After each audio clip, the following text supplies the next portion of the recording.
Our first question is whether you support Israel's goal to completely destroy Hamas. Okay, so let me just explain why it's so sad. If I were president, you would have never been attacked because Iran was broke. They had no money. China couldn't buy oil from them because otherwise China wouldn't be able to deal with the United States. I said to China, I said to many nations, 47 nations, I spoke to many of them personally, if you buy oil from Iran, you will not do any business in the United States, and we're going to tariff your products. And Iran did almost no oil business, you know that. Nobody would buy oil because of me. They were broke. They had no money for Hamas. They had no money for Hezbollah. They had no money for anybody. And now they're sitting with $221 billion in cash, and they control Iraq, which has $300 billion in cash. Stupidly, the United States went in and blew everything up. You know, you had two countries that were sort of equal in power, and one of them got blown up by the United States, and now Iran has a big advantage in the Middle East over a lot of other countries. When I saw October 7th, it was one of the saddest things I've ever seen because there was no reason for it. They would have never, ever done that for two reasons. Number one, they were broke, and number two, I was the president. They would have never done that because they knew there would have been very big consequences. All right. That being said, you have to finish up your war. You have to finish it up. You got to get it done. And I'm sure you'll do that. And we got to get to peace. You can't have this going on. And I will say Israel has to be very careful because you're losing a lot of the world. You're losing a lot of support.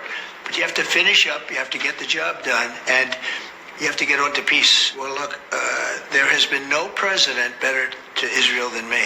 Iran wanted to make a deal. And what the deal, 90% of the deal that I want to make is no nuclear weapon.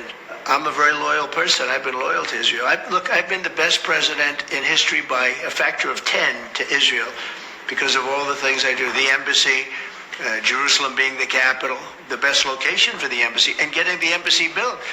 But then you have Abraham Accords, and then you have Golan Heights. I want to show with you a question that in our minds, every leader in the world should reply. How would you react if, God forbid, it was your children or grandchildren who were kidnapped by Hamas or suffering the horrors that so many Israelis were going through on October 7?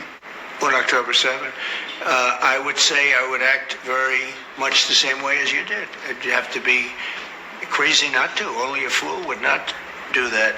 That was a horrible attack. But it was an attack that I blame on Biden because they have no respect for him.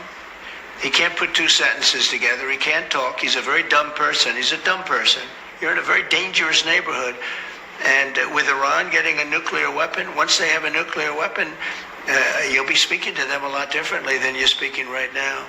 They would have never had a nuclear weapon with me. They understood that. They would never have. And they will not have a nuclear weapon with you if you are re-elected? They will never have a nuclear weapon, no.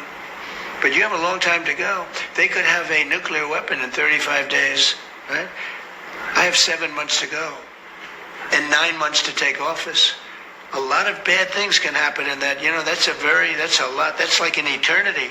7 months in this world, and especially in the Middle East where it's so combative and so combustible. And this would be a time, if we had a real president, if we had a president that knew what he was doing, that could put two sentences together, that could get solved very quickly.